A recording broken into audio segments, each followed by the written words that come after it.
Okay, so this is going to be interview number 2, and this is Macie Brinkmeyer, and we're going to be talking about prompt number 2, which is about toxic masculinity. So to start it off, how would you describe toxic masculinity?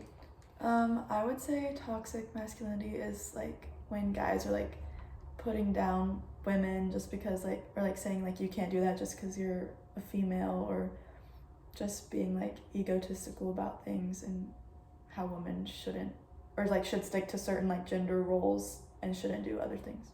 Okay. And then as far as what society has described as a masculine man, what are some character traits or things that you would associate with a masculine man? Probably like very like macho, like Yeah. big ego, likes very manly things that we would think are manly, like sports and Yeah. stuff like that. Okay. And then how would you say a masculine man would generically treat other women or members of the non-binary community?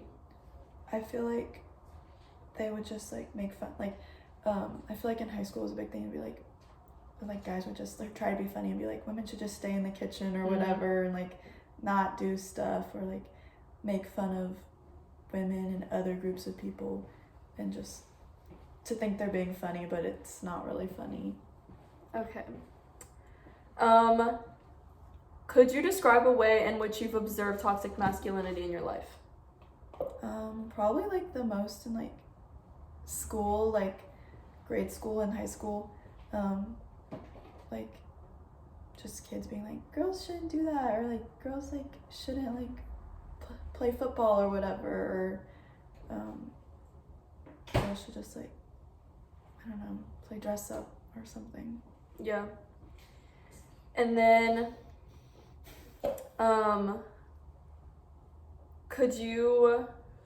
so I think we definitely described how toxic masculinity is oftentimes an issue in our society.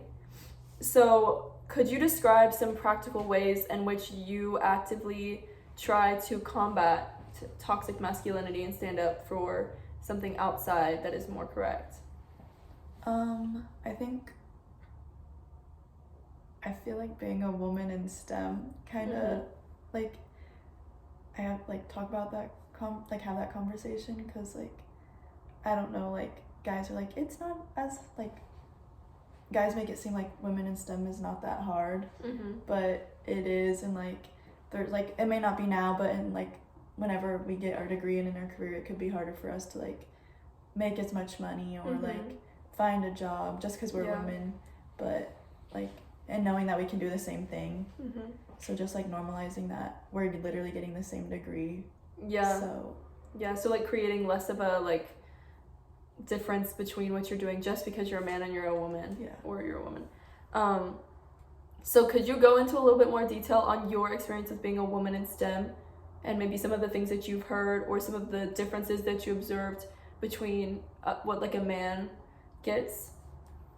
I feel like it has to do with like I've heard about like sometimes people don't, and this isn't any field, but like people don't want to hire women just because like if she has a baby she has to go on maternity leave and stuff like that, so they're less likely to pick women. And then like men, maybe they just feel like men would do a better job at the certain position, but with like if it's two candidates with the same degree, they might pick the man over the woman just because. Just because it's like comfortable in society already, because men are the ones that are holding jobs. Okay, well that'll be all that I'm asking, so that concludes the interview.